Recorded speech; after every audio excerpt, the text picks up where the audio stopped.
And we are live. Good evening, everyone. Welcome to Holy Crap, the Vlogcast. Vlogcast comes from a skeptical point of view to answer some of the questions of why. This vlogcast started as a combination of spite and the Streisand effect because, there are a lot of reasons why you could leave your job early that you didn't particularly count on. Losing the structural integrity of your trousers shouldn't normally be one of them if you're in double digit ages. Part of this is to follow through with the old adage that sometimes the journey is more important than the destination. Yes, there's a story behind that. No, we're not going to go into it. You're welcome. I'm your main host. I'm known as Shujin Tribble, and you can find me pretty much everywhere under that name. That's Shujin. Hi. Yes, there's a story behind that, and no, you got all you need. You can piece it all together for yourselves and have a good laugh at that.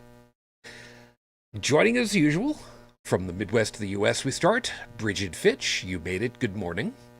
Hey there. From the East Coast of the U.S. UnrenownedTech. Hi. Not yet. No. Your original opening sounded like the beginning of a horrible scope. Well, we'll get there. And across the pond over to Paris. Good morning, Joseph. Good morning. Yep. And we were just discussing a little bit before we came to air that there's going to be a time shift coming up next week because apparently some people can't understand the idea that Greenwich Mean Time is perfectly adequate. Thank you very much. Oh, this Greenwich Nights Time is much better. Yeah, I know. So next week, we have to shift time because of everything. So next week, we're going to be starting at 0405 UTC. Which is great news for me. Yeah, on the bright side, all you guys that operate closer to UTC than we do, you get to get the coffee brewing earlier, I guess. I don't know. Invite somebody from Iceland. Sure, why not? We'll go with that. So, hi everybody. Good to be back with you. If you would like to join us when we do the show, feel free to join us over on YouTube because you can be part of the show by typing in over in the live chat. Stephanie is there and said good morning before the show started and now is not chiming in to say hi to everybody. Okay, that's concerning. So maybe fell asleep again. I don't know. We'll find out eventually. So see how things are going. I had a short work day. I was very unhappy about that because I left the shop and went home and I didn't stop anywhere to get food because that was one of the things I was thinking about doing anyway. And well, kind of hard to do that. Not fun, but otherwise, it's been okay. How did you not stop to get food? Because that would have required me getting up out of my car and walking. It involves a strong breeze. It could have. Is there photographic evidence of what happened to me? I can neither confirm nor deny that because I don't know what security cameras were working or not. Did you rip your pants or something? Okay. Were you not listening to the opening before at all? I was, but No, it wasn't clear. There's listening and then there's paying attention. And structural integrity. Structural integrity of the trousers. Which meant that it wasn't holding up anything? It was until it wasn't. Okay. So yeah, it's kind of hard to go into Costco with things dangling around your knees. Yep. Oh, do your nuts hang low? Do they wobble to and fro? Can you tie them in a knot? Can you tie them in a bow? We're going to stop there because... Not because I'm worried about getting a copyright strike, but because I think good taste police might come after us for that. Yeah, I'm going to go with that. And Stephanie is there. Oh, hi everyone. I was getting my morning pills and breakfast. I mean, you could have just stopped at morning pills. I mean, that's. I mean, how do you take morning pills without having breakfast? I mean, it's just got woken by my alarm, which tells me when to take my pills. Aces. So cool. And Io's there. Good day or night or whatever it is. I don't know. Everybody's all over the world. I don't know. I don't care. Whatever it is. It's all good. So how about I get things started? Because okay, on the serious side for a sec. The last couple of days, my eyes and my contacts, I think I need to hit these contacts a little bit harder with cleaning, because my eyes have been like really blinky, really dried out the last couple of days. So I'm not sure if I might have to call us a little bit early. We'll see how it plays out. It's not a big deal. It's just a matter of that I didn't get a lot of sleep last night, so that didn't exactly help. You're wearing contacts now. I am. With glasses. Reading glasses. Oh, okay. Because anything inside the realm of my arm's length, I need extra magnification. Outside of that, I'm fine. I can read stuff all over the place.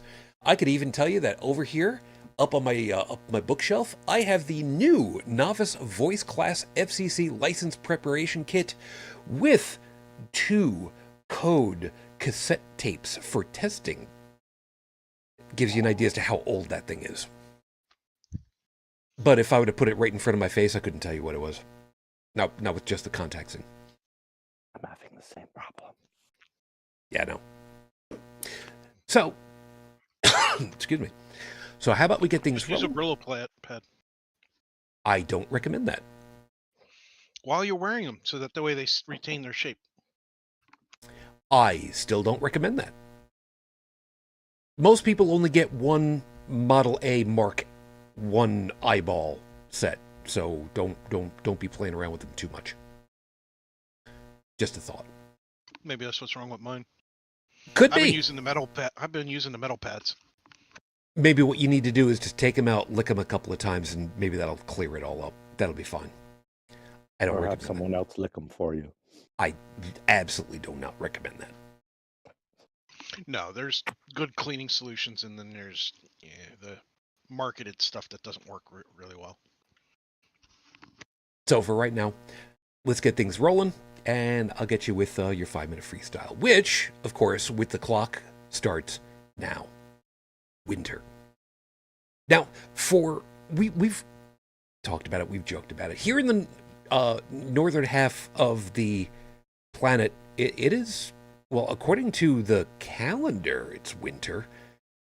But if you keep track of the climate conditions, all right, technically it's the weather conditions, over the season, here in North America at the very least, it's really not been. Here I am, I live south of Buffalo, where ski country is, and the ski slopes, they worked really hard with the snow making machines when it dipped into the -0 areas. And by -0, I mean Celsius, real temperature units. And they bird out a whole bunch of snow overnight, which is, what you do when it's been, 10, 12, 15 Celsius for stretches at a time. Doesn't go well after a little while. And this past week, yeah, it's been in the teens. It's been warm. It's been warm. It's been wet. It's been sunny. And it has just been unseasonable. And that's putting it mildly. I've had a couple of Facebook memories come up and reminding me of what it was like 5-6 years ago when it was -20 before the wind chill with snow piled up outside, not exactly, but, close to a meter thick. And I got lucky. Some of those times when lake effect snow comes through this area and it absolutely destroys areas because it just dumps, in some cases, 2 meters of snow in a weekend we've had. And, I got less than a meter. This year, outside my house, I got nothing. The ski slopes, where it's, still piled up a little bit, and I came back from work yesterday, and I'm looking because I'm worried about them. And again, it's like, 15 degrees outside. There's very little that's left. Here in Buffalo. Now, admittedly, Buffalo is not the snowiest capital of anything. You'd expect that of the areas upstate. Up towards the Canadian border, where Watertown is, where the U.S. Army has its cold weather training group. They get a lot. No, not so much. Even up Canada way, you start getting up into the northern parts, you get up into none of it. It's not been that bad. I mean, hell, Yellowknife. Every once in a while, I look at Yellowknife, which should be, in the -35, -45 degrees. No, they're hovered around 0. I'll be having none of it. So the problem of it is, when we have been yelling and screaming, figuratively and in some cases literally, the differences in what's been happening with climate, where climate is measured over an extended period of time. It's not just one season. It's multiple seasons. Sometimes it's multiple decades. Sometimes it's centuries. Maybe it's even longer than that. And when all of the data shows that the temperatures of this planet have skyrocketed over the last 100 years, and we have things like this happening, how is it even possible for anyone to just look at what's happening in front of them and discounting it out of hand without even a care? How is it that people will not trust their own eyes, won't trust the statistics, the objective reality of the world? Sadly, a lot of it comes down to greed. Simply greed. I got mine, screw you all. And what are we leaving behind? What have the other generations before me, what have they left behind in their wake? Nothing. They've burned it. Literally. So, when I think back to the winters of my youth, they were good times. And now? I have no ice skates. And I have to scream.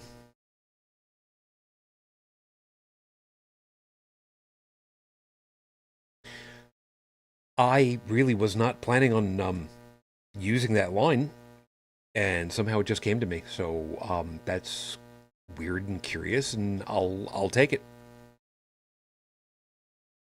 I'll take it. So with that, it's time to move on into the horrible scopes because, well, after all that, we need to pick me up. Plus, I need to apparently blind myself. I need to double check and find out how to change the color of the text on the screen, because this whole white background for the Google Doc, that's really getting old really fast, man. I got to fix that. Anyway, it is time for the horrible scope. So those of you that know what your astrological sign is, cool. Those of you that don't, you can just pick one, roll a d12. You need a d12 to roll? get in touch with the nice guys over there at Heart of the Game Fredonia. They'll sell you one. They can't ship it, but they'll sell you one. So go visit them. Heart of the Game Fredonia. They're the ones with the mimic in the window, unless it's not there, in which case don't go inside, because you can't trust anything in there. That's Fredonia, New York. Home of the Blue Devil. So, for most of you, as mentioned, winter is nearing its end, at least on the calendar, and assuming that you even had it start for you in your locality.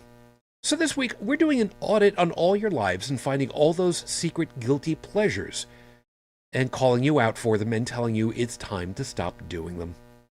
So if you didn't want to be publicly shamed for these, you should have bribed us beforehand, because it's too late now. Aries, after several days of snooping, we finally found your vice, singing along to the music in your car. Sure, this isn't something detrimental to your well-being, but it's hurting the people around you. People who love you, who want you to please, for the love of all things cherished, please learn the lyrics. Not because they want you to sing them correctly, but so that you won't forever be just a hair behind every word. So this week, they'll be taking you out for karaoke some night. It's not for fun. It's an intervention. Taurus, treating yourself after you've earned it is perfectly reasonable. But you don't do that now, do you? We've discovered that you'll eat dessert before dinner, or whenever. Now, yes, you're an adult now. You can buy whatever you want to eat and eat what you want when you want to. But come on, it's nowhere near your birthday yet. So this week, stop soaking the birthday cakes you buy with birthday cake flavored ice cream liqueur and start sobering up.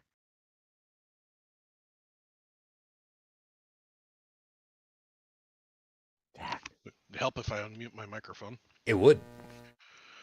Gemini, ironically, we're of two minds on this one, Gemini. Your vice is reading novels for pleasure, and really, how is that bad? We're not sure, but we're pretty sure you have some kind of ulterior motives. We're pretty sure you're just learning all you can, so your plan for becoming an evil genius won't be derailed by some foreseeable speed bump. So this week, don't disappoint us by making a lame villain name for yourself like Pasta Pot Pete. Yes, that's a real one. And Spider-Man literally laughed in his face for it. Not pasta. Or Paste Pot Pete, sorry. And pasta works too. It could. Cancer Moonchild. In your case, 2 out of 3 of these things seem like literal magic to us, but sewing, knitting, and crocheting. Thinking of your pants there. Sewing can be recreational, like making quilts. But that has to wait a second. But that has its own term of quitting. Knitting and crocheting, when you think about it, is a way of proving the Greek goddess Athena is real. She transformed Arachne, a mortal weaver, into a spider for challenging the goddess, besting her skills, and being a dick about it. So this week, keep your guilty pleasure out of the sight of Athena, and all should be right with the world. It's good advice. Leo, you'll need to choose between two things. Either A, schedule your recreational time better, or 2, learn to drink more powerful coffee. Sidebar, I'm opting for option number 2. And we're telling you this because your vice of falling asleep during a concert or movie is annoying the people you attend with. Telling people that you're just absorbing the experience while lightly sleeping isn't holding water anymore. So this week, put a movie on your TV, curl up on the couch, and nap that way. Instead, it'll be far cheaper, and you won't have to pay any damned ticket convenience fees to Ticketmaster. Virgo, instead of shaming you and telling you to stop, We're going to encourage you. We want you to go hog wild, spend money on the experience, and try to have fun with it. Your advice is the oft suggested dance like no one's watching. So buy that tutu. Invest in some vintage 1984 leg warmers. Acquire some triple thick dancing tights so you won't scrape your knees when you trip and fall. So this week, someone's already set up a Twitch account for sharing your practice sessions. They're in the apartment building across the street and up 2 floors. Get a set of binoculars and check at night. You'll figure out who it is. She's a maniac. No, sorry. Libra, there's only a few things people shouldn't do in bed. Eating cookies, eating potato chips, and working in bed. Just because you can log in remotely doesn't mean you should. Sure, your phone has enough power to get you in on a group call, but after that, you're kind of screwed. Do not use a work laptop that way. It'll overheat damn quickly, have to be replaced, and then how are you going to explain it, how it died and needs to be replaced? So this week, if you do have a work laptop, unplug the battery when it's not in use. Trust us, there are all kinds of shenanigans that can be done remotely with those things. As somebody in the IT sector, yes, they can. Scorpio.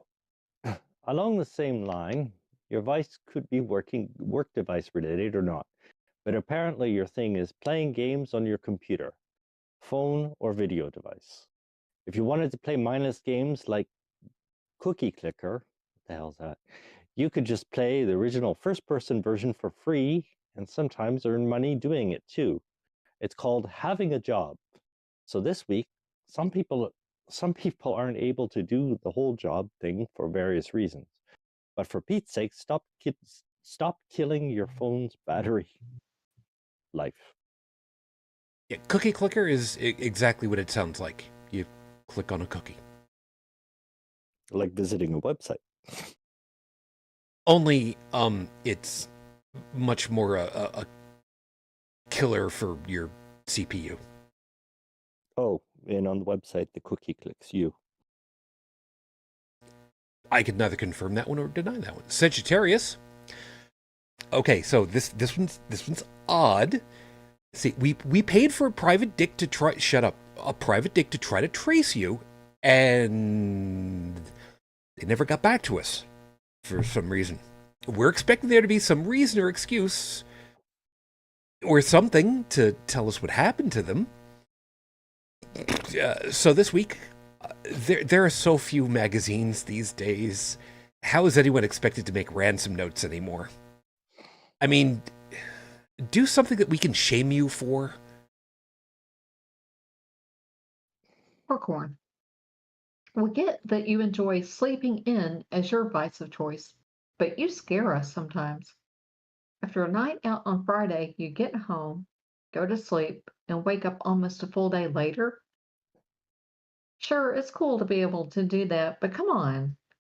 You've burned through a whole day's fun that way. Even house cats get up more often than that.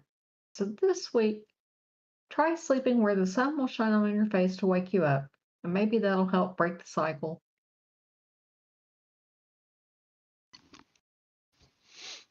Aquarius, if you're looking to get adventurous and change things up a little, that's fine. But make-believe apartment hunting isn't doing good things for you. You keep looking at all these apartment and townhouse listings, start loving the photos of the places, all the cool amenities they have, the special local shops and points of interests. And then you look at the price tags. Being great at financial math was all well and good for your job, but sucks when you can literally not unsee the amortization tables of every place you salivate over. So this week, just redecorate the place you have now. It'll feel like a whole new location. Your car is still parked right outside. Yeah, going back to the earlier, the question of the private dick kind of reminds me of Shujin's pants accident. Mm. It wasn't private anymore. Yes, it was. Okay. Pisces. Being the creative type, you've simply got to find better and more healthy outlets for your creativity. Your vice of creeping on Facebook or Instagram is all well and good until, look, you need to just contain yourself to consenting personalities. So this week, there's nothing that says you can't bug yourself and try to find said bug. If you set the bugs in your sleep, it'll be more challenging. I mean, people sleepwalk all the time. I mean, why not? Or do it when you're drunk and you don't remember. Sleep book. Sure, why not? Those are your horrible scopes for this week. Remember, if you like what you got, I don't really much care, because you got what you deserved. And of course, if you'd like to change what you might deserve, maybe yourself, maybe someone else, you can always bribe me by getting in touch and feeding the vanity monster. Or you could literally bribe me. I've got a coffee page set up for that, coffee.com/Icarus the Lunar Guard. Yes, there is a story behind that. No, I'm not explaining it now. And you can kind of do it there. I'll have these posted online at the end of the week. Tumblr, Twitter, Facebook, Discord, BlueSky. Hey, I still have I still have a thumb drive, and I'm selling my BlueSky invite codes as NFTs. I'm gonna stick them on here and bronze it so that nobody can check to find out if they're actually on here or not, or use them. So keep that in mind for later. And I just want money. I mean, I'll admit it. I'm just greedy. I want some money. Yeah. It's episode 486 on the docket, Your Honor. Computer Chronicles. I was trying to figure out to myself, what are we going to talk about? Because, well, I had to work today, meaning Saturday. And normally I sleep in on Saturday and then, wake up, get myself some breakfast, get all of the show announcements done, by about noon local time.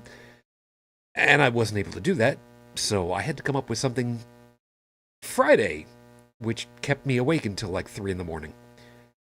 And, well, 486, for some of us, that era is where computer gaming, home computer gaming, really started to come into the fore.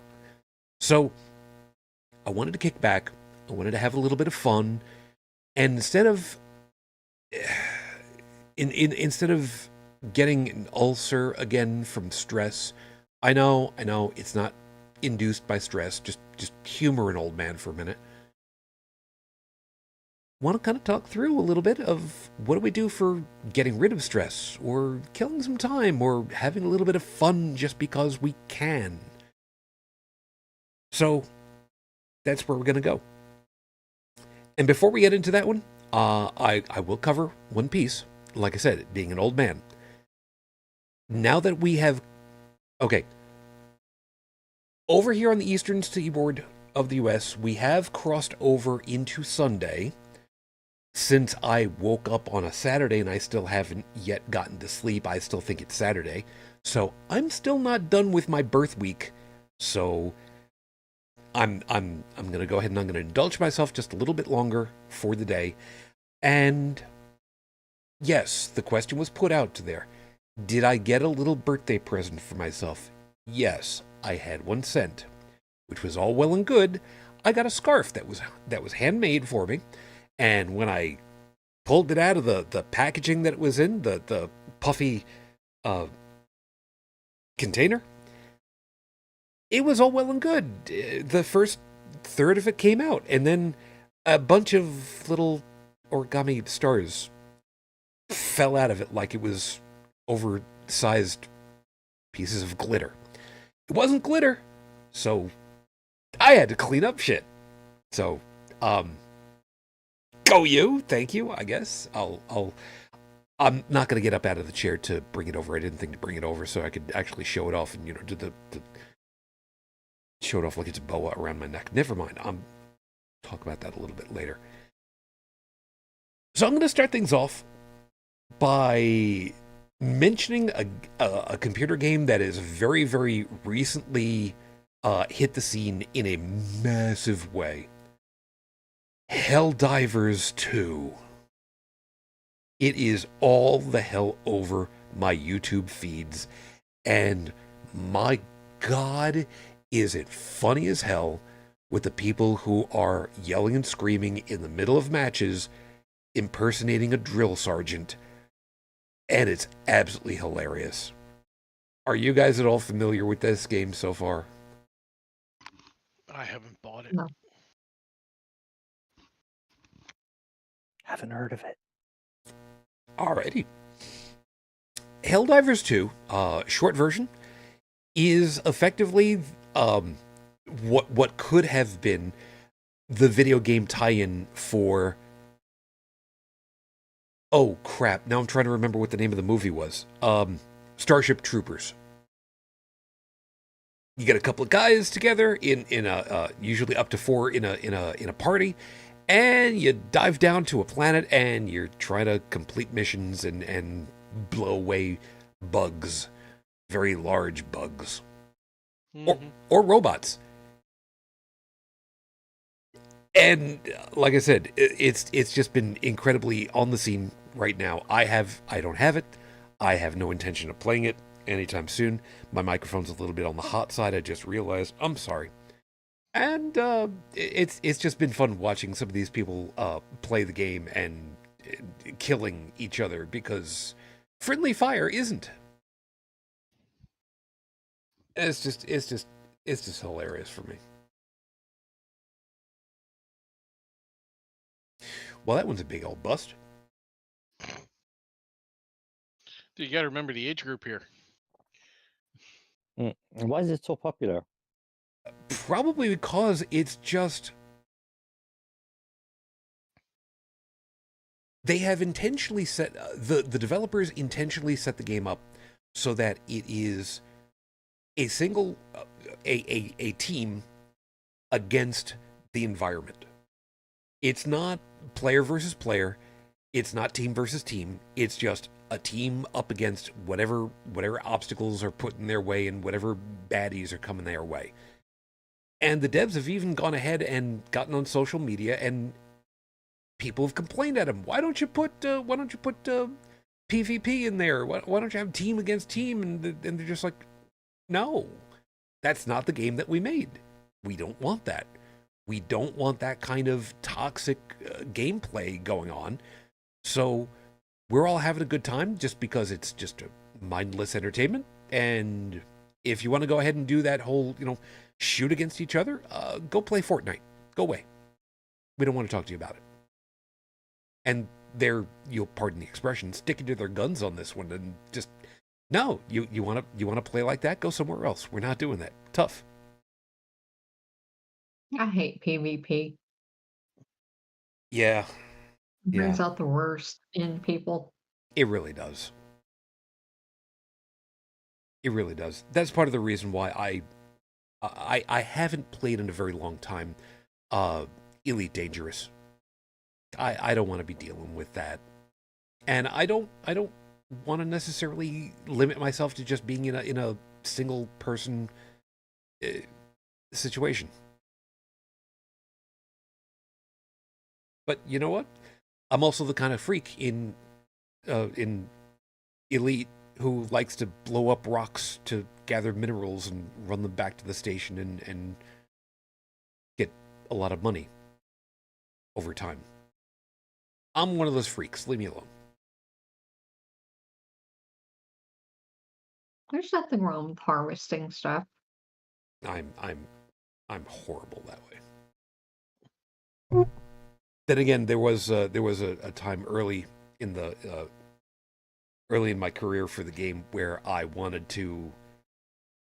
Okay, for anybody that doesn't understand about Elite Dangerous, the playfield for Elite Dangerous is literally the entire Milky Way galaxy.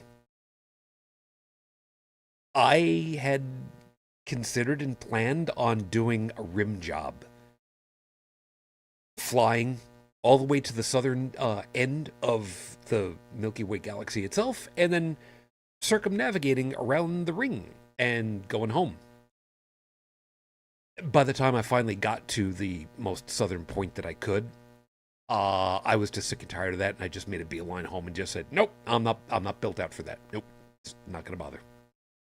Are you sure that's called a rim job? You know what? I don't know. It could be. I don't. I mean, it made sense, but Kind of reminds me of the Star Trek joke. which one? What do Klingons and toilet paper have in common? Yep, we're gonna slide right on past that one because Okay. people want to find out about that joke. They can look it up themselves. We're not doing that one.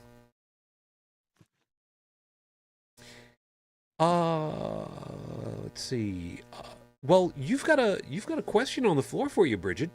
I was asking, you've never played Among Us, Brigid? No, I haven't. Are you familiar with it? No. Well, as Io puts it, Among Us, the game that makes new enemies out of friends. It's true. The premise of Among Us is you got a whole bunch of little characters. They all look basically identical, like they're in some kind of giant puffy suit. They're all different colors.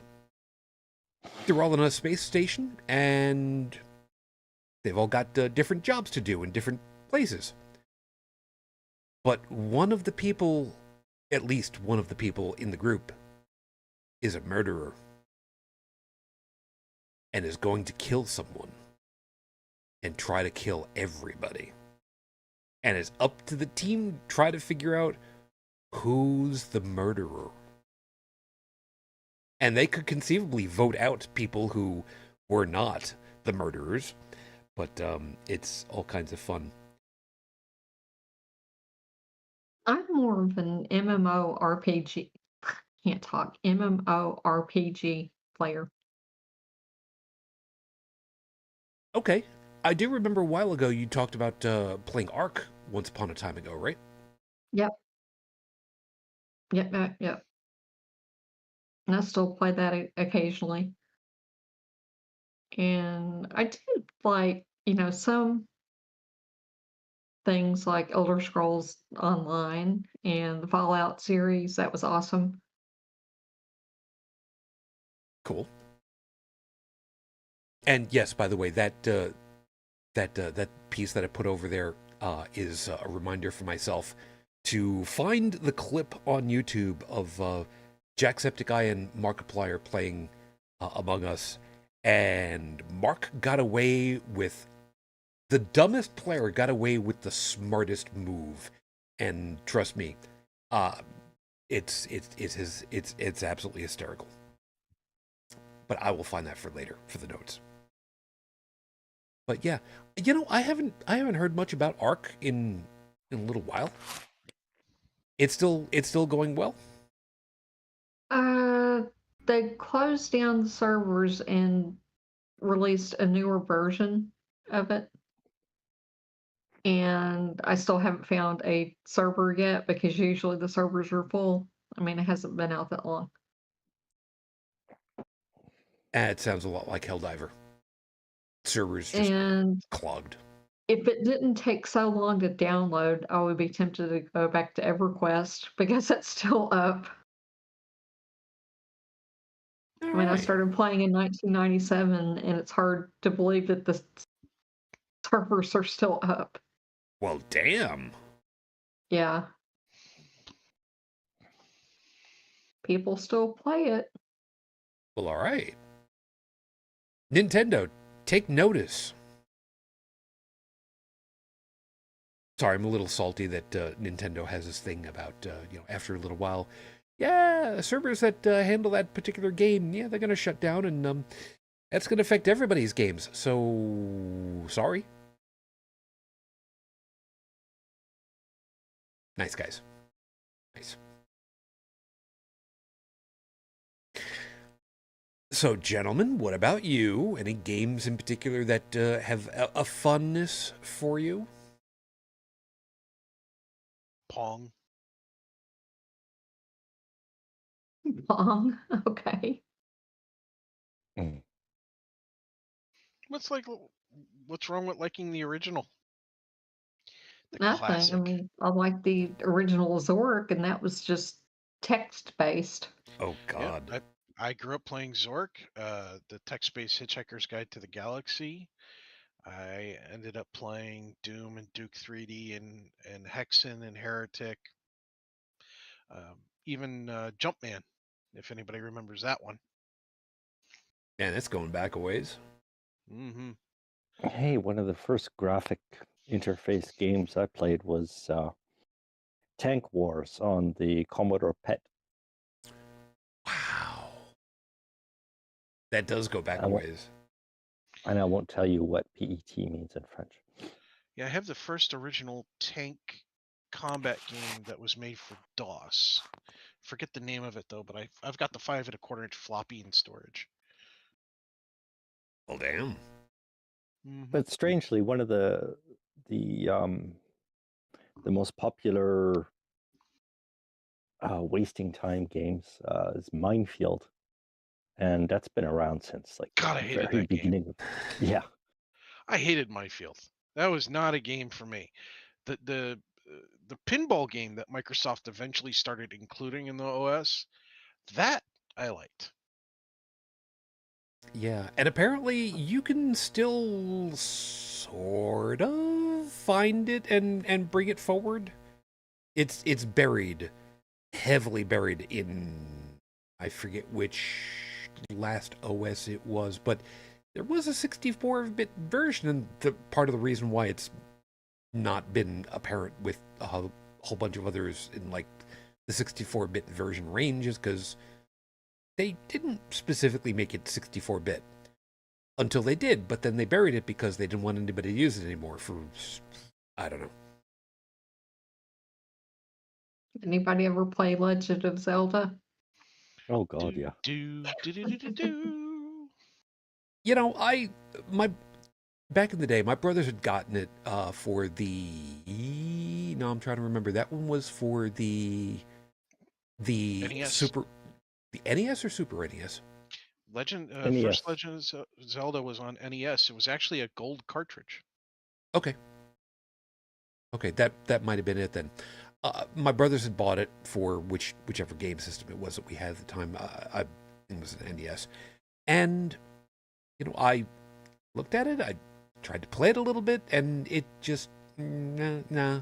Because I have a bad thing about trying to deal with maps in a top down environment. It just, if I don't have an actual like visual map to work off of, I have a hard time building the map in my head, or at least I did.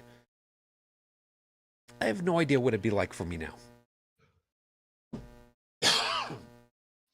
My dad actually drew maps when he played. I used to draw maps on graph paper when I was playing MUDs, multi-user dungeons. Sure. Mm-hmm. That was before they had all the freaking customized MUD interface systems that did auto mapping, graphic, taking a text-based game and giving it graphical interface aspects, and aliasing and all sorts of other stuff. MUDs, Back when you another just used type a of telnet pants terminal. accident. Huh? MUDs, another type of pants accident. No, multi-user dungeon. I got the joke. Is that today's theme? No, it is not supposed to be. The Final Fantasy series of games was fun too. Never played. Final Fantasy? Yeah, never played. Don't know jack anything about it. If you ever want to drive somebody absolutely batshit crazy, have them play Final Fantasy VII and let them go on the Golden Saucer.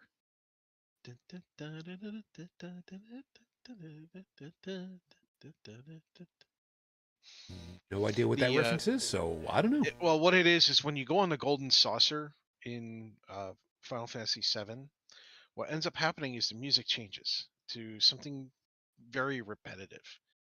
And it doesn't matter what you're doing on the golden saucer. It's just that one song non-stop. It has driven many a kid absolutely batshit crazy. I went to a convention, a bunch of nerds like myself, and I played the Golden Saucer theme, and people started going, "Shut it off!" It was a lot of fun. So now you're getting me to thinking that maybe there's another song that I need to get for my musical collection for some night. Mm-hmm. No, Depends on who's in attendance. yeah, that's not an invitation to suggest that I go looking for that later, because that would be annoying. Oh, it's not hard to find. It's all over YouTube. It's really. It's neither here nor there. It's not a matter of how easy it is. It's a matter of that I probably shouldn't have that. Although, ironically, some people are really touchy with the Chocobo song. Do, do, Yeah. do, do, do, do, do, do, do. But then again, I mean, I like the Nyan Cat theme. You know, when Nyan Cat's flying through space on the web browser. That really fast theme. Yep. Yeah, I like it. Mm. Some people, I'll though. save. I'll save that for my next acid trip. Brilliant. Believe it or not, there is a game that I have. It's abandonware, I think, because it originally came out, if memory serves, on the Commodore 64. Relatively small, and well, considering that you loaded it from audio cassette, give you an idea as to what it was. And there is a version that I can run in Linux. I'm pretty sure it's a DOS-based version. Give you some kind of an idea on this. And I've talked about it on many a time. And it's one of those games that every once in a while I just go back to. Agent USA. I really shouldn't enjoy that game as much as I do. It's a very simple game. It's a very simple premise.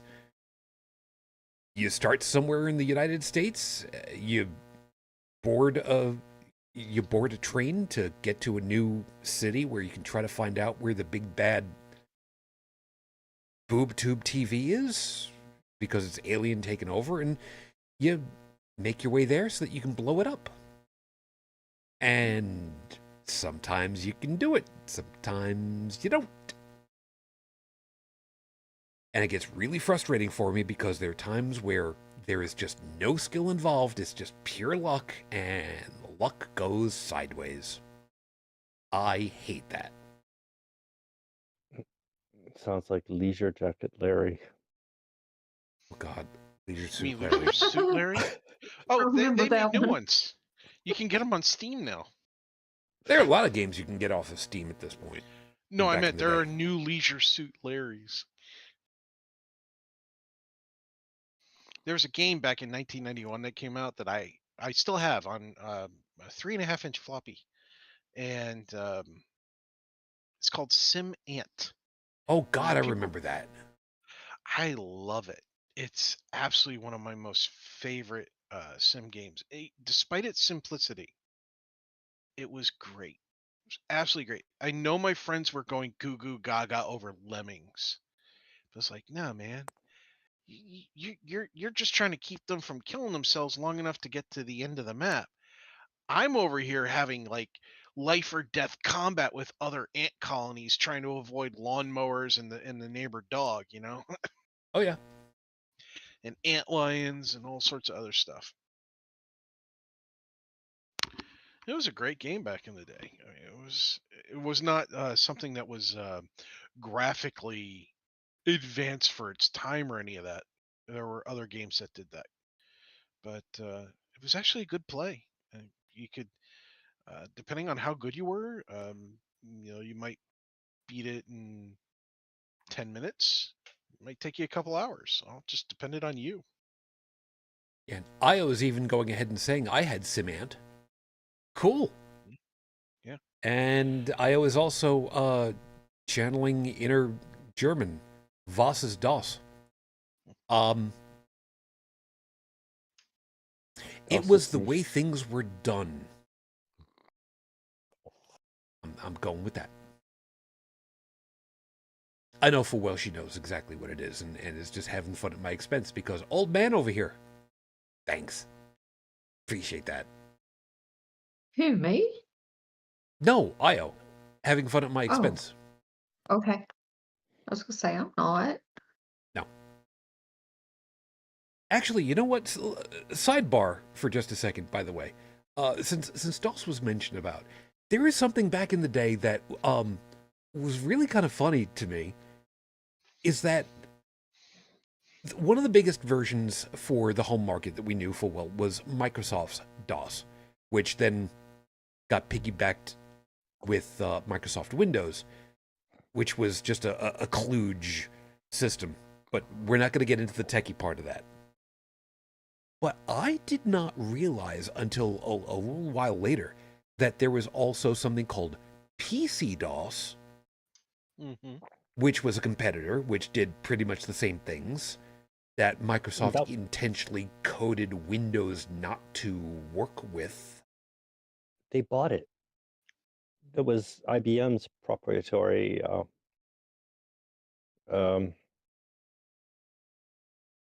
Wait a second. It wasn't IBM. It was another company, but basically, not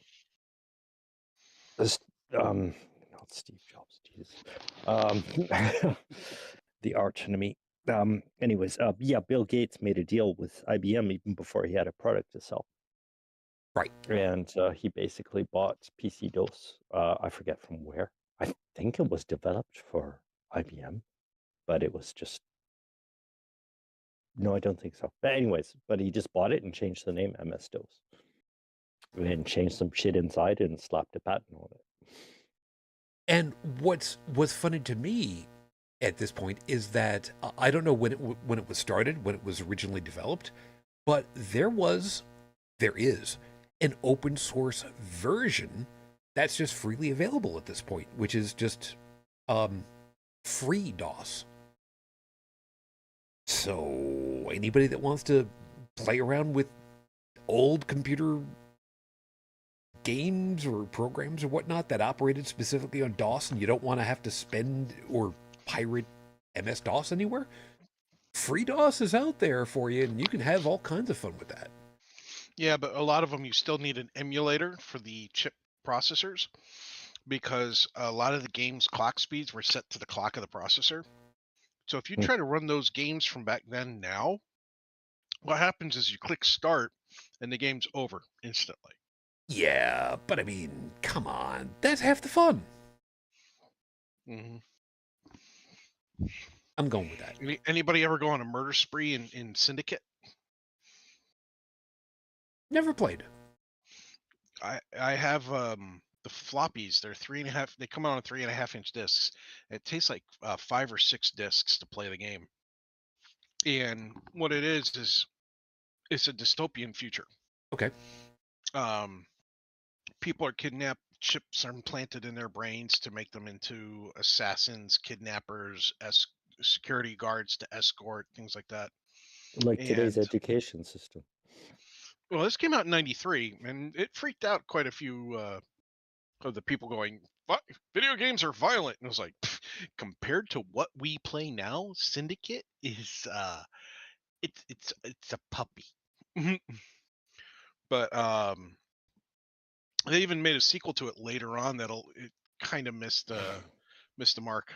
Only the real Syndicate fans really went after the sequel. But I mean, I was doing that, and I was playing that one in like Descent. Anybody else remember Descent? Oh God. No, forget X-Wing. I was doing the Descent game, and I had a machine that could handle it. But if you really got it up to speed, you start making those turns and twists, and all of a sudden be like, where's my anti-nausea pill?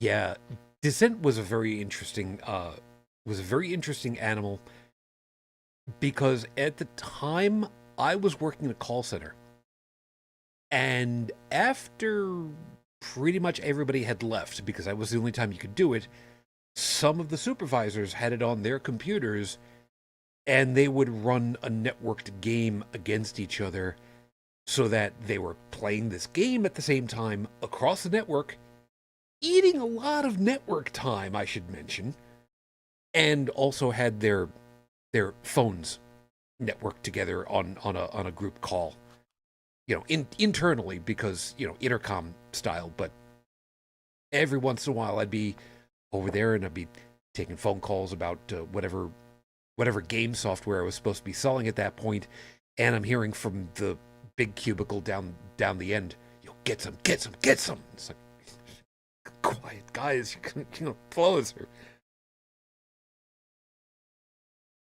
The days of all that. I remember the first time a buddy of we called each other's homes and networked and did a 2-player round of Doom. You know what's really funny is there are Network Plus books and such, but to teach you to prepare you for the Net Plus exam, there is one that's written that had reference. The chapter was talking about reserved port numbers for telecommunications. Okay. That certain port numbers are reserved for certain things. Certain port numbers are reserved for HTTP, some for HTTPS, FTP, secure FTP. I still remember so some of them. I still remember some of them. Yeah, you probably got numbers flashing in your head as I'm saying the names of. Well, he referenced port 666. Yep. And I'm like, I looked next to it and went, Doom. And I was like, son of a bitch, I forgot. Doom actually did use port 666 because nothing else was using it.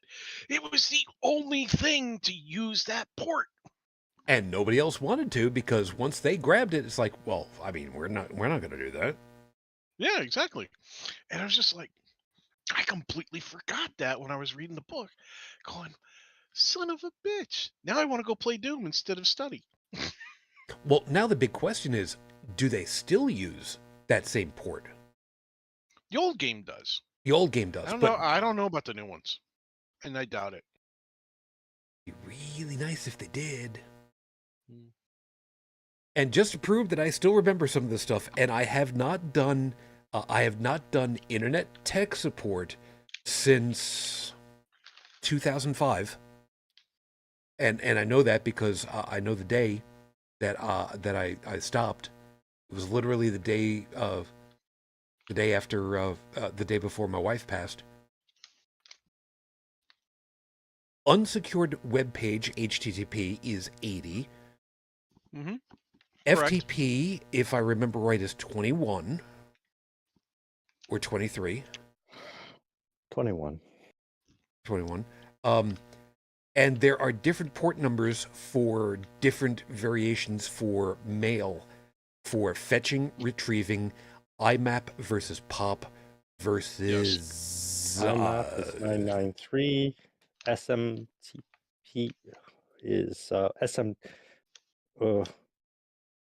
God, I used to... Anyway. I used 465 usually. Yeah, I used to remember them all. I used to remember for network news. I used to remember for oh my God, there were so many different the time index things, and oh my God, I'm not gonna do this. Remember the real Wild West of the internet. People didn't have denofgeek.com, Lowe's.com, HomeDepot.com, things like that. People actually had to go to IP addresses and even in some cases specify ports when they were trying to visit them. Yeah. Yeah. We've come a long way in terms of making things really easy in terms of the navigation of the internet. Don't forget BBS, huh? You had to dial a phone number. Oh God. Big beautiful seconds. yeah. Yeah. And back there were a lot of things. There were a lot of things. Here's one. Let's see how many I get with this one. Cool. For a DOS game, Eye of the Beholder. I've heard of it. I know nothing about it. RPG dungeon that ran on DOS. Big for D&D fans back in the day. Was amazing. Yep, makes sense. Of course, I preferred Heretic and Hexen.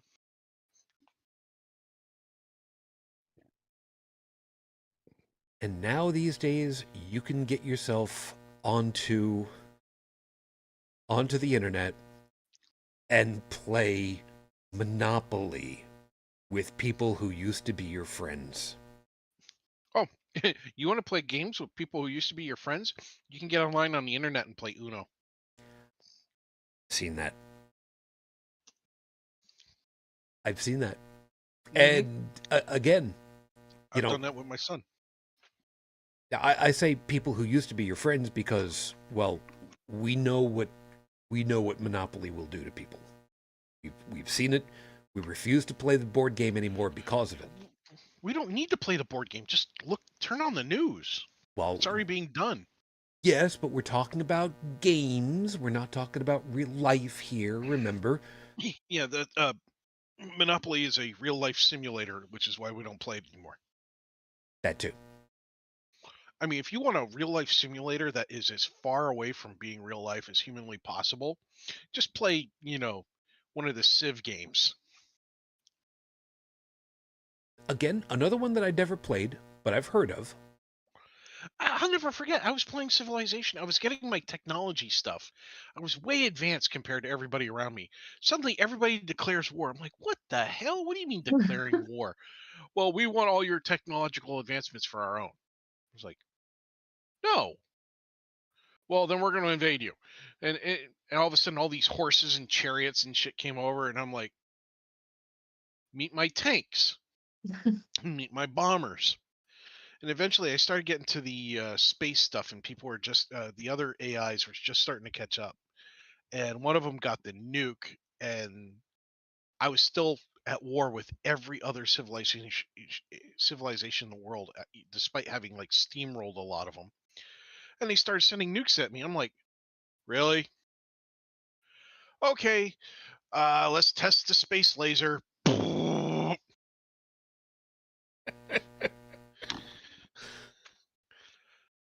like, what who the hell programmed this shit? It's like, oh, you're still in the Stone Age, and my guys have got guns, planes, and tanks, and you're going to tell them to attack me. Hi, no. It's like the fight with the Black Knight. It's just a flesh wound. Oh, chicken. Bite your arms off. Anybody else play Quake back in the day? I haven't. Yes, and I've got the theme songs running through my head. I'm going to be off camera for just a couple seconds because I'm leaning over. I'm leaning over here. Oh my God! It's disappeared. Shut up. He's pulling up his pants.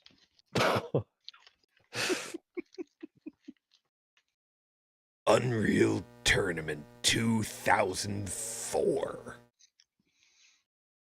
I played the original. I have this on. Oh God, I forgot how many discs is this. Okay, so I got the one disc. It's how many discs is this? Jesus, I forgot. Oh my God, I've still got the stickers for it. Nice. Okay, so it's 1, 2, 3, 4, 5, 6 CDs total in order to install this sucker. Holy smoke, I'd forgotten. And I do have a listing of all of the cheat codes somewhere, because you add the cheat codes to this, Oh my god, it is absolutely insane what you can have fun with. So I was actually working retail when the first Unreal Tournament came out. And that was back when you had like 5 or 6 different brand manufacturers of video cards. You actually had choices in not only who made the video card, but what type. Oh yeah. Back when people were like, wait, did you get the one that's 3D FX? You're killing me. So what one of the guys and I at the store figured out is that one of the video cards we had on the shelf, which was not the most expensive video card that we sold, was actually the best video card that we could find for Unreal Tournament. So we took them all off the shelf, right? And we put them over by the checkout area for the computer stuff, where people come to bother us and go, hey, which of these has the most megabytes? And it's like, really, dude? The Yeah, exactly. Okay. And people come up and be like, hey, man, you got a copy of Unreal Tournament? And it's like, yeah. Hey, are you using this video card? We sold through all our stock of that video card by doing that. Every time somebody came up for a copy of Unreal Tournament, are you using this video card? No, why? Because You should be. you want this. It was like, man, man, we had people come back going, thank you so much. And oh man, I forgot. I have lost count of the amount of hours I played in Unreal Tournament. Uh, that game introduced me to my gaming guild that I ended up joining later on for Counter-Strike when we actually started playing tournament. But yeah, I mean, wow, that goes back a ways. I have good news and I have bad news. Show's over. Unreal Tournament Game of the Year Edition on Steam. Released 2000. No longer available on the Steam store. Yep.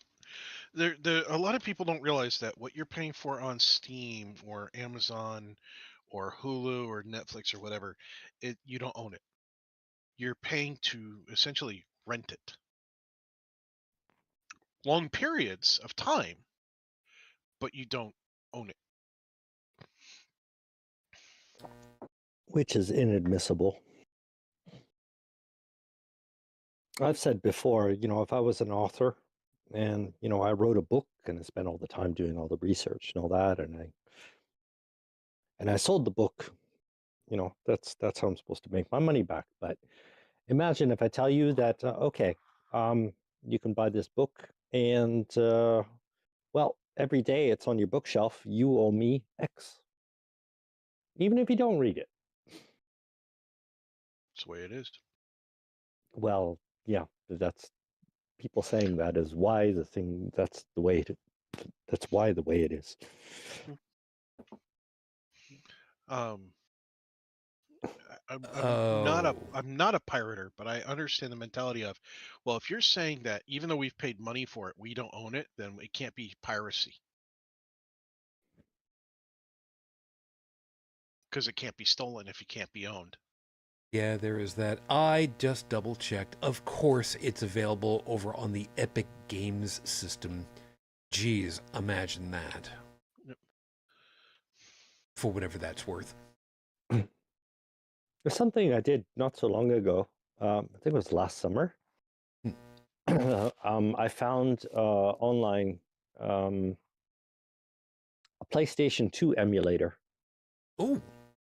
And I was talking with my colleagues about my first experience because back in the 1990s, it must have been about 1993 or 1994. When did the PlayStation come out? That must be it. But it was I was still a graphic designer at the time, and just getting into web and all that. And I worked in a collective, which means a bunch of graphic designers rent a space together, and we were just like sharing it.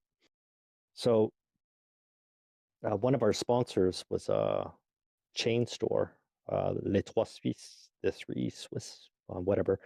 But and they hired us to make an installation for them for a project, and part of the budget was one of the first video projectors that looked a lot like that thing that your teacher had to show transparencies on the big screen, the box with the light in it. Yeah. And you put and it looked almost exactly like that. So after the exposition was over, well, the thing was basically ours. They had a right to use it or something like that, but they had no use for it. So we kept it. So we put it downstairs in the basement, and we started by watching Blu-rays on them, those big Blu-ray discs, the super fucking heavy things. And then somebody got the idea to hook the PlayStation up to it. And then we got the Giga sound system with the super big speakers, which were used for concert production and stuff like that. So we had basically our own man cave.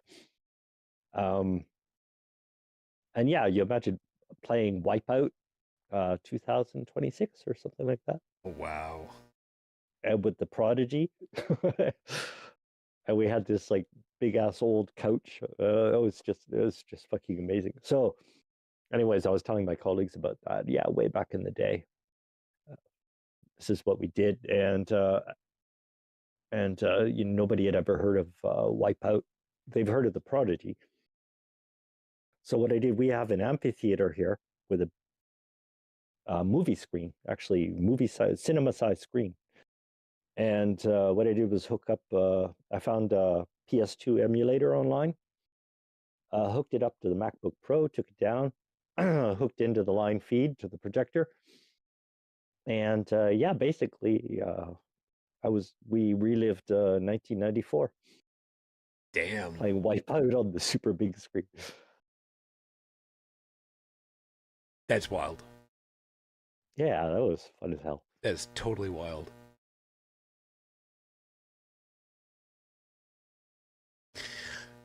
So how about you, Brigid? Come on, you've been kind of sidelined from it all. There've got to be some other ones for you.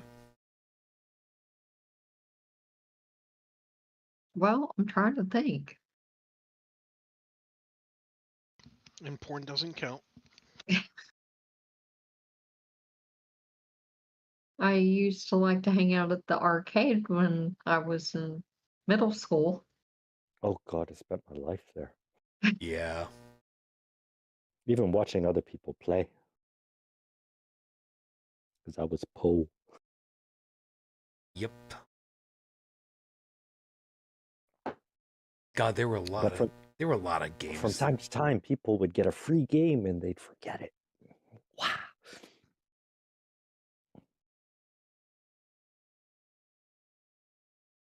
Well, if you're thinking about arcade games, then okay. Which ones were? I mean, did you have a favorite that you loved? Mortal Kombat! Oh, come on. I really liked Centipede. Ooh. For me, it was Defender. Okay. Do you remember that? Oh yeah. No? Yeah. Oh What yeah. were you flying? What was it? Oh, it was design-wise, as far as I was concerned, it was the equivalent of the Vipers from Battlestar Galactica. I mean, it was effectively the same overall shape. You're riding a bird. No. It wasn't quite a bird. No, you're thinking of Joust, where you're riding an ostrich, and every time you press the ostrich already. Wait, are you thinking about where the game that you actually flew on a dragon and it fired beams and stuff like Panzer Dragoon? No, Shujin's right. You had a lance and you had to joust with other people and you were flying on some sort of. Yeah, that's Are you Joust. sure it was an ostrich? It was an ostrich. Yes, it was an ostrich. I remember, because it is the one video game that I have absolutely vehemently hated ever I since loved I saw it. It was the one game I knew I could always beat my sister at. She beat me at other games, but man, if it came to Joust, I'd wipe the floor with her. I sucked so bad at that game. And maybe Anybody else? if your Go ahead. opponent is flying a chicken, that'll be an equivalent non-flight bird. Even things up. Or a Anybody else dodo. play Gauntlet? Or a blue-footed booby. I remember Gauntlet. I didn't particularly care for it. But then again, that was Gauntlet me. was the one that could empty your pockets. There were a lot of them that could. Oh, it was expensive. So the could first Contra. laser. Oh, sorry. Sorry, Tech? What? Contra. Oh, yes. The Konami code. If you did not do if you were at the arcade and nobody was playing Contra, and you walked up to it and you put in a quarter and you press start and you did not put in the Konami code, at my arcade, people would the kids would ream you of the stupidity of your wasting of the money.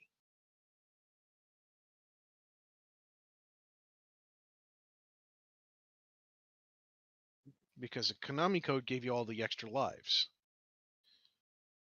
that you desperately needed to play Contra with. Then you had contraceptive that took lives away. That's what video game arcades did. Sorry. You do not want to live in my brain. So back to you, Brigid. Come on. Arcades. All right. Which games do you specifically remember? And for what it's worth, I don't expect that you would remember any specific pinball games, though. But I can well imagine those helped round out the adventure for you. Oh, yeah, I used to play pinball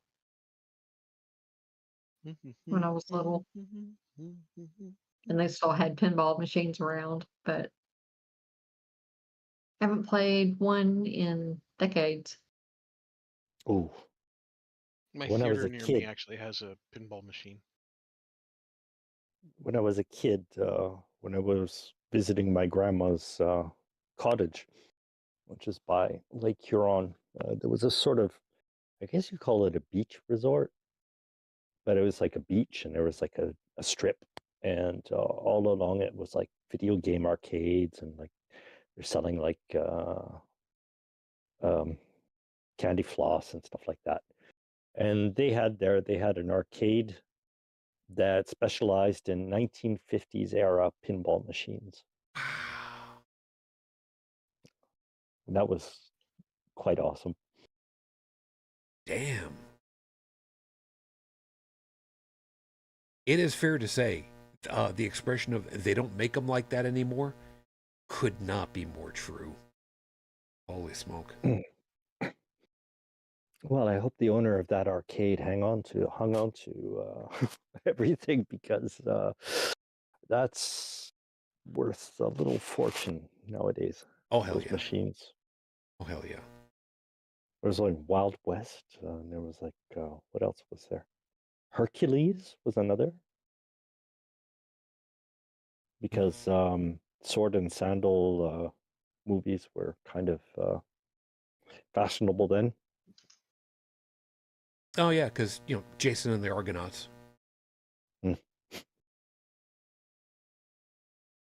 Can't help it. It's one of the movies I remember. I'm trying to think of what were a couple of the games that I absolutely. All right, the game that I was like really really good at was Battlezone. It was a tank. That one. Yeah, it was a tank simulator. You had 2 sticks to direct it, and it was again another one of those games where you just went until you were dead. And it was not unusual for me to put in 1 quarter, yes, back when it was still 25 cents a play, and spend, 15, 20 minutes playing just the same game. Easy. But And the thing was, this the fun thing about Battlezone was it was always a question: how long until that person's neck starts to cramp up? Because you'd huddle down on the joysticks, and you'd be craning your neck just to get that, right there in front of the screen and everything. oh yeah, Mhm. oh yeah. I mean, they modified the game cabinets later on after a lot of complaints about neck problems and the like, but Hey. man, it's still Aya was over here saying there was a gaming and other store in Vancouver, in the Gastown area, right by the Steam Clock. Not sure quite exactly what that is, but be that as it may, that had ancient pinball and older games, one from the 1920s, I'm pretty sure. So, damn. That's 19 really impressive. 1920s, they had card games, and they had but gambling games like roulette and stuff like that. That's more from that era. Yeah, that wouldn't entirely surprise me. Although memory serves, there were a lot of areas where they were simply illegal because it was gambling. Oh yeah, yeah. Mhm. I Even remember in schools tried to ban Magic the Gathering because if you played for ante, they considered it gambling. yeah, well, I remember just the just preceding video games. It was like post pinball. It was a very short period actually. Um, there was like games like analog quote unquote video games. Um, like for example, Sub Attack, where you would be looking through a periscope, and when you push the fire button, you would have like a little blip, which is basically a little light bulb that would. yeah. No, I know Um, exactly what you're talking about. Yeah, yeah. there weren't so many games from that era because video came almost immediately after. I think it was something like an 8-year span or something like that. Games like that started to come out. Yeah, memory serves. I think the version that I'm thinking of, the name of it was Sea Wolf. Oh, that's it. Yeah. Yep. Yep. God, those were good days. Airwolf. Sea Wolf. No. They made Airwolf the pinball game. I know. I used to play it. Okay. Named after the television series. Yep. Let's make a helicopter do impossible things. Well, it's only impossible until somebody's stupid enough to get enough altitude to try. Yeah, get them up high enough, turn the camera upside down, and nobody will know the difference. No, you can get a helicopter to do an inverted loop. It's possible. It's just No, to fly linearly inverted. it's dangerous as all hell to do. But you get enough altitude so that you can save yourself. Anything's possible. I will, however, say there is still out there one video game from back in the day that scared the living bejesus out of all of us. Because when they started to include voice clips instead of just synthesized sounds, there were some that scared us, and the one in particular was Sinistar. Never played that one. You can find videos of people who were playing it and beating it and being beaten by it, because when you got to playing this damn game and you had to be concentrating and moving and really paying attention to everything else that was going on around you, every once in a while you would hear, "Beware, I hunger." And sometimes it would do that even when nobody was playing the damn game. You'd be walking by it and all of a sudden start voice acting at you, and I think it was on a random timer. I'd really like to know that it was on a random timer, but it's wild. Motion. Well, it's before motion detectors. Yeah. Yeah. Although it's entirely possible they were set for, I know full well some of the games actually had like a demo mode where if you pressed buttons, things would actually happen on the screen, even though you weren't actually playing it. You'd kind of influence the demo that was going on. Which you could pretend to play. Yeah. Yeah, pretty much. Be right back. Be emergency. Okay.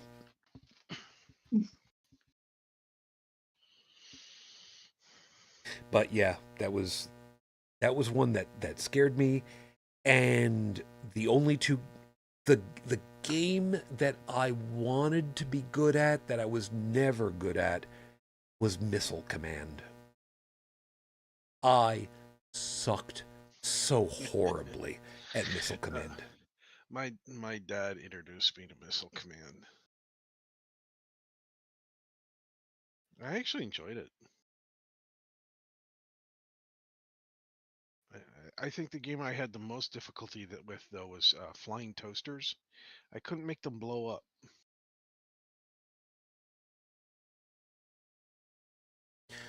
Are you, by some stretch of the imagination, making reference to the screensaver? Yeah, sorry, couldn't help it. Yes, you I could mean, have. going back and thinking about this stuff also triggers other memories. And I had the After Dark suite, so I mean, Yes, back in the day when you could actually buy screensavers. Technically, I think you still can, but who bothers?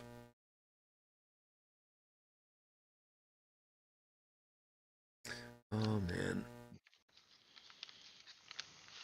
But home computers for video gaming, man, there was a lot of innovation that ended up happening with that because it was such a driven market. oh yeah, it forced a lot of standardization. It did. I mean, standardization in computers was beginning before that, but it forced a lot of it to happen, especially with the modems and the video cards. Yep. Yep, very true. And it's a good thing. It made people like me who had to buy a lot of For Dummies books in order to learn how all the stuff worked. And joke all you will about For Dummies books, man, when you didn't know squat about a topic, you ended up getting yourself a good starting off point. Mm-hmm. And even, beyond that. So that was good. Now I send the people to the Learn Visually series just because they have full page annotated graphics in the books that look like what you see on the screen and everything. Yep, there was that. I always got something over here also. I had E-Sheep and the guy who was stuck on an island. E-Sheep. Don't know what that one is. Is that the one where you had to go to the adult bookstore to get it? Nay. Do not know what that one. That one is not recognizable for me. Guy was stuck on an island. I don't know. Wait. Missed. Was that desktop saver where the sheep would be like all over the place? Oh, clarifying, they were screensavers. Ah. E-Sheep. I know there was a sheep screensaver. That's apparently what Io's referencing. Okay. And guy was stuck on an island.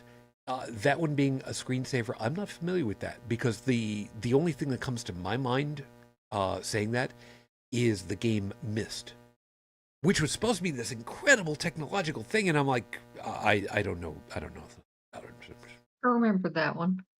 Myst, I lost a lot of hours to Myst. Yep. And I literally know nothing about it. Um, have you ever played like escape room games or anything like that? I've Puzzles. I've done an actual escape room Okay. thing, but Well, in Myst, you had to go around. You had to read the clues and decipher them so that you could undo puzzles and solve the mystery of Myst. okay. And then, of course, then there were sequels. I vaguely remember that. And I was saying I lost 3 weeks of my life to Dungeon Siege.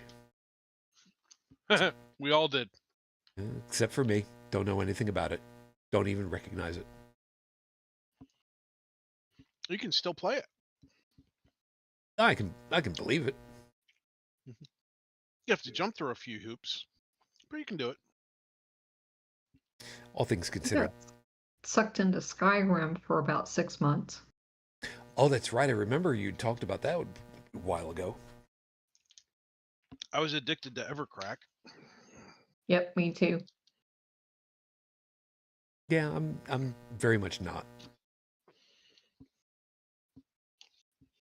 I remember when it made the news that people were getting divorced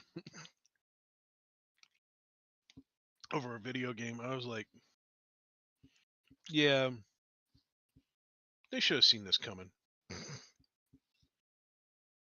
There were a lot of things like that that ended up happening over the years. On the other side of that same coin, there was a lot of relationships that have started up because of EverQuest. Oh, sure. Where people actually met online, then they met in real life and like got married and shit. It was like that was EverQuest, one of the first online dating systems. Yep. You were all guaranteed to have at least one thing in common: video game addiction. There's that. And probably not properly maintained kidneys due to a lack of consuming liquids, because going to the bathroom takes away more hours from playing the game. Oh, and IO is also okay. Bringing it quite a bit forward. World of Credit hack, or World of Warcraft, or appropriately. Oh, jeez. Yeah, there was a lot of hacks for World of Warcraft and shit. Yeah, there are a couple games over the years I've just decided I'm not even going to bother. Star Trek Online, for instance. Just not my thing. God, I got so many games in my library on Steam, and it's like, yeah, I don't play that. I don't play that. I don't play that. Just because.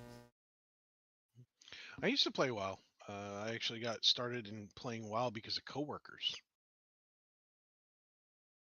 Well, they never really liked you anyway, so there you go. Oh, no. They wanted me to play because that was what they like to do after work. My gaming guild wasn't doing much of anything at that time. We were all kind of taking a break. And they're like, hey, we could always use a healer, blah, blah, blah. It's like, hey, sure, I'll get in there. And well, we'd go to work, go home, play WoW, eventually sleep, go back to work, go home, play WoW. Oh, Yeah. that was the game that immortalized Leroy Jenkins, wasn't it? Yes, it was. Okay. I promise I won't Wilhelm the Leroy Jenkins thing. I appreciate that. You're welcome. I appreciate that. You're welcome. Something I'm tells me though sorry, I'm that gonna. was funny though. It was absolutely just okay. Yes.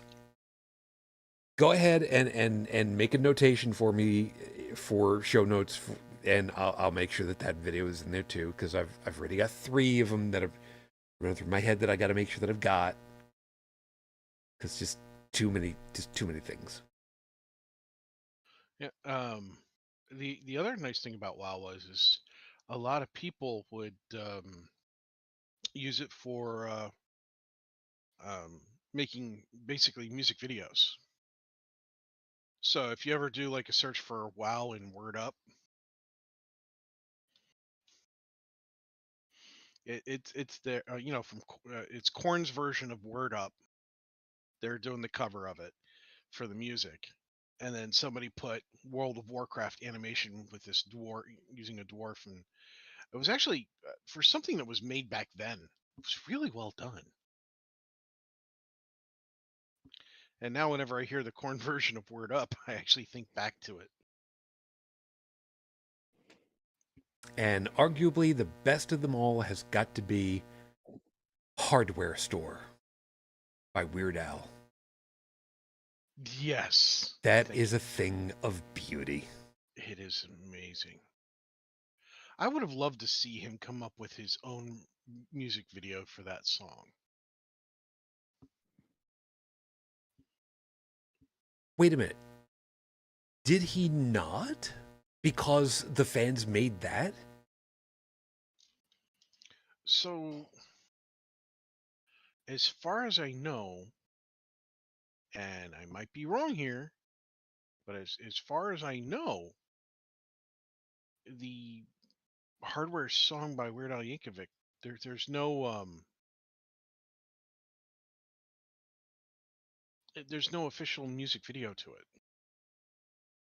There's just the cover to the album, which is Poodle Hat, and the song plays in the background while it shows the picture of the cover, and that's on Al's official YouTube channel. Where if he's got an official video, it shows up on that channel. Holy hell. Mm-hmm. Wasn't that song about Radio Shack? No, it's about a hardware store. Hence the name, Hardware Store. Okay. Wow. Okay.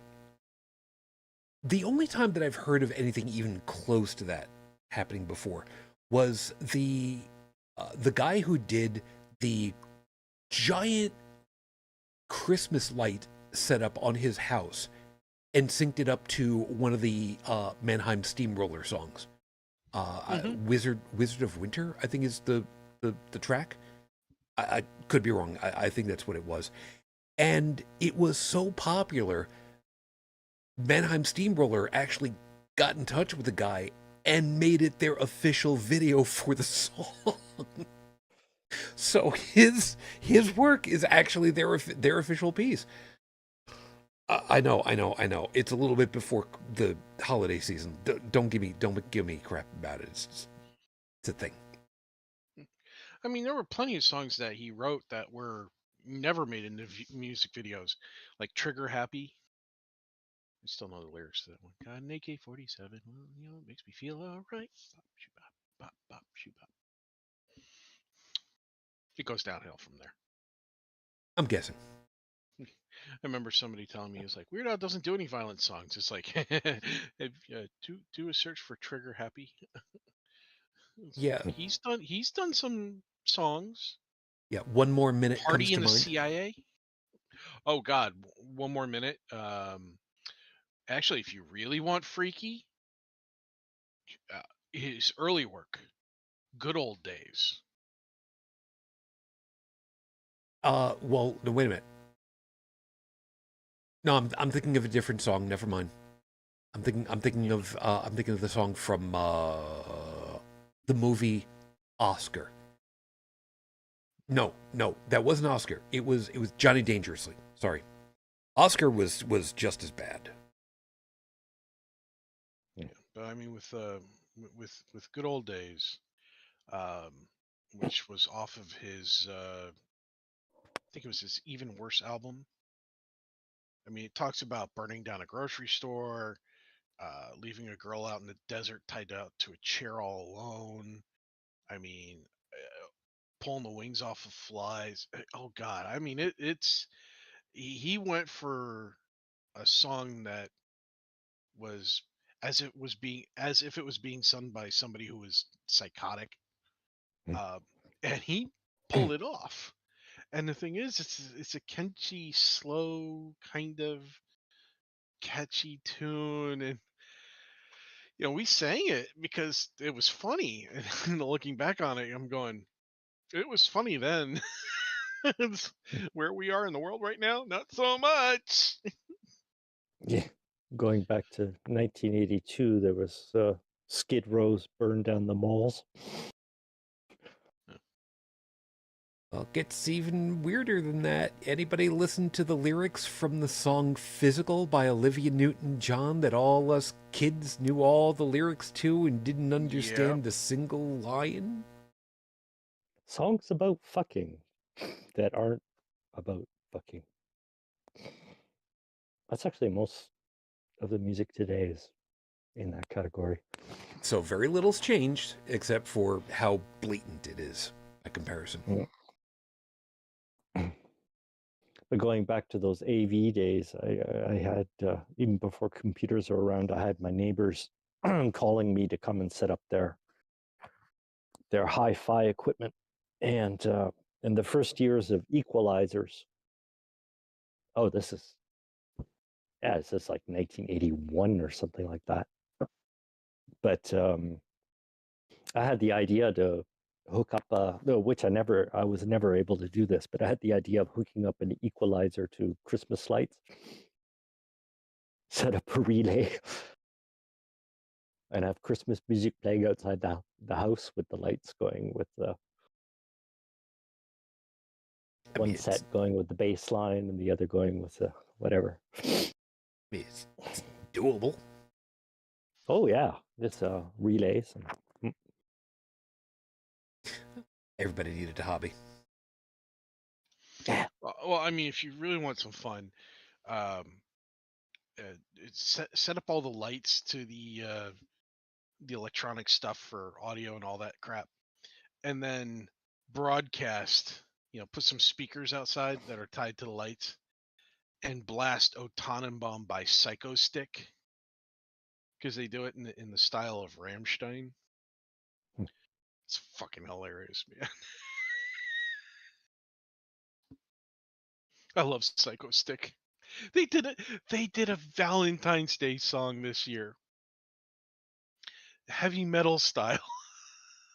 It's called Smooches. It is everything. Oh, dude, I sent it to my coworkers. I'm like, you've got to play this for your loved one, and they were, oh man, I had everybody in stitches. Well, if they can have a song all about Bruce Campbell, yeah, they can pretty well do whatever they want. Mm-hmm. My eyes are getting like really bad right about now, so I think I'm gonna be wrapping it all up to this point. Brigid, you've had the least amount of time. I know it's usually because you don't have very much to add, but I'm putting you on the spot because I want something just to put a bow on this whole damn thing. I was really good at Tempest. Wow. That was a good one. That is an excellent one. Mm-hmm. Were you really? Yeah. Remind me of that. What was that game? It had like geometric shapes, and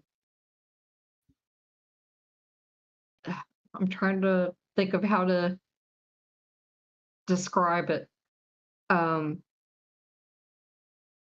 But you would have to move the knob around so you wouldn't get hit and get dead. Okay. And it was just different geometric shapes. Sounds like another acid trip game. It kind of was. In some respects, yeah, it kind of was. And I think earlier I was wrong about Defender. Wasn't Defender? No, that was Missile Attack. What was Defender? Defender was you would control a ship up down with thrust, and you would shoot the aliens that were trying to come down to the ground to grab the little your humans. I played Galaga a lot. God, I remember that one. yeah, there were a lot of them. There were a lot of games.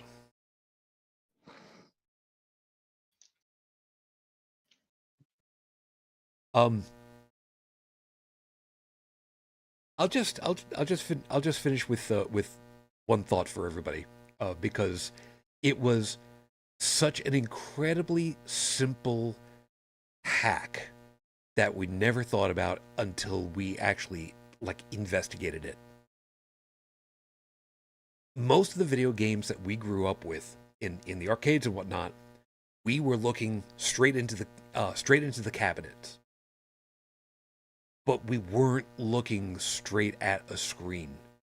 We were looking at a mirror on a 45-degree angle down at a TV screen, literally a TV screen pointed up. Where everything was reversed. So the programmers had to write everything so that everything showed up correctly for us as we're looking at everything upside down and backwards. Oh, that was 2 lines in the graphic at the end for the the display routine. You could do that.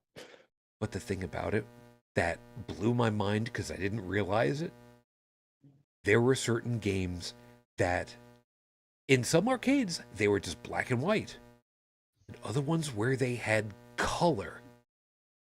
And it wasn't until years later I found out the cabinets where they had a color display for these games was because they had a colored gel sitting right on top of the TV tube that we didn't see. The most simple of things, and they didn't have to buy anything more expensive than just a black and white CRT tube. And it took me decades to find out about that, and I thought that was just absolutely the most elegant solution. It was great. It's kind of on the side, but I just found out recently. It's funny, LED technology has been around forever, and I mean, Or so you it could feels. buy well since the 1960s or even before 1950s, but you could buy those at Radio Shack, and I was, everything's LED nowadays, but I was wondering, well, LEDs have been around forever. Why didn't they do this earlier? And I just got the answer to that recently, because before the early 1990s, you could find red LEDs and you could find green LEDs, but you could never find the elusive blue LED. Didn't exist. And there's companies that have spent millions researching this, namely Japanese companies. And it wasn't until the early 1990s where they came out with the blue LED. And if you think to our displays, a green LED and a red LED without a blue LED, well, you can't show shit. And it's that color combination, the holy grail of whatever. Well, television displays. It's only when they discovered the blue LED that the other LED and the LED technology itself became relevant. True enough. The more you know. And I just pulled up the Wikipedia article on it. The working principle of electroluminescence was invented by H.J. Round in, get this, 1907. 1907, and it took them almost 60 years to have an actual practical first LED light. Damn. Yep. I had no idea. That was, well, it's basically an LED is a transistor. Yeah.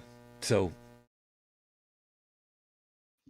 tech, man, it blows my mind sometimes. It's absolutely amazing. Yeah, our generation is kind of awesome, especially yours and mine, Shujin, is because we got to see the whole advent Yeah, we got of to see it evolve. Yeah. between analog. Like when I was a kid, I had a black and white television, and now going through today, it's a great time to be alive. Yeah. Well, the past 10 years. Yeah, because we were all marveled by the technology, but nowadays the tendency is more to abuse by our corporate overlords. Yeah, well, instead of using the technology to inform us, they're using it to dupe us and guide us and track us and whatever. But back in the 1990s, when everybody had their own personal web page and everybody knew how to do at least basic MTL just to show the world, hey, I'm here. Yeah. Nowadays, that doesn't. I don't know. Does anybody blog anymore? Well, I mean, I keep doing the horrible scopes. I mean, I guess technically that qualifies. So, be that as it may. Yeah. Yeah, I'm getting to the point now where I'm afraid I'm actually going to have one of my contact lenses pop out from just trying not to blink so hard on it. It's getting really weird. So we're going to call it a night. I'm not even gonna have a closing thing or anything like that. So we'll just do it right here. Thanks for being with us, guys. We hope that you had yourselves a fun time, because this was lighthearted for a change, and you got something to think about for the week ahead of all the kvetching that we're kind of having a little bit of fun with, because old people, we like to think back on these things. Anyway, over the chat, Io, thank you very much. Stephanie, you take care of yourself. Yeah, just thanks for being with us as always. Joseph, thank you. Glad you're able to make it. We'll see what happens next week, I suppose, what with the time shift, but you just take care of yourself regardless how it plays out, huh? Yeah, I'll try to. I'll have to go to bed at 8 o'clock. Sorry? That's okay. Okay. I'll manage. It's not that I have a grueling schedule these days. Fair enough. But thank you. You take care of yourself. You too, sir. Tech, you too, man. You take care of yourself. Glad you're able to make it. You take care. Yep. Brigid, I guess you get to have the heavy hand at the moment. Glad you're able to make it. Who do you want to go ahead and target? Oh, Francis.